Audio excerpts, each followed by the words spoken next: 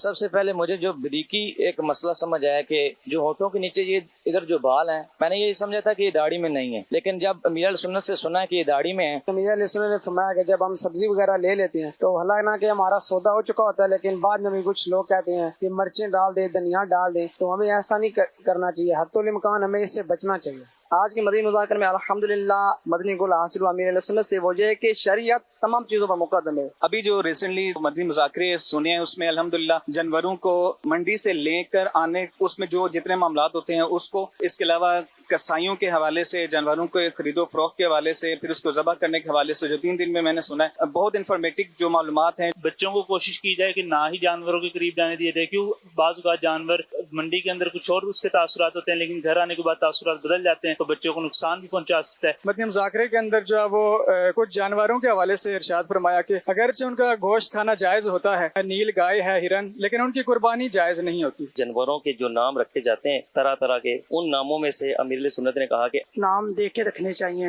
جانوروں کو بھی نام لوگ رکھ دیتے ہیں، مقدس نام، یہ بھی نام نہیں رکھنے چاہیے۔ جانور کے اوپر ظلم نہ کیا جائے، جانور کے ساتھ پیار محبت والا معاملہ پیش کیا جائے۔ امیر علیہ سنت نے پرندوں کے حوالے سے تربیت فرمائی ہے کہ شتر مرغ اور مرغی اس کی قربانی جائز نہیں ہے۔ اسی طرح سے جو مارخور ہے اس کی قربانی جائز نہیں ہے۔ بچوں کو یہ کھٹی میٹھی ٹافیاں جو کھلاتے ہیں، ان کے حوالے بہت اہم ترین معلومات ہمیں ملی کہ یہ نہیں کھلانی چاہیے اپنے بچوں کو، کیونکہ آگے چل کر یہ صحت میں مضر ہوتی ہے۔ امیر علیہ سنت نبی پاک صلی اللہ تعالیٰ علیہ وسلم کے مبارک چہرے کا تذکرہ فرما رہے تھے اور مبارک داڑھی کا تذکرہ فرما رہے تھے، تو دل میں ایک عشق رسول کی کیفیت مچلتی ہوئی محسوس ہو رہی تھی، اور یقیناً امیر علیہ سنت کا فیضان ہے کہ ہمیں عشق رسول سے جوڑ دیا۔ اللہ تبارک و تعالیٰ امیر علیہ سنت کو سلامت رکھے۔ جو طلبہ کرام ہمارے ساتھ حاضر ہوئے ہیں بہت اچھا لگا ان کو آ کر، اور وہ کہہ رہے ہیں کہ انشاءاللہ محرم شریف پر بھی ہماری حاضری ہوگی۔ امیر علیہ سنت عمر کے جس حصے میں پہنچ چکے ہیں، جس پابندی کے ساتھ امیر علیہ سنت مدنی مذاکرہ میں شرکت کرتے ہیں، تو میں سننے والے تمام ہی عاشقان رسول کو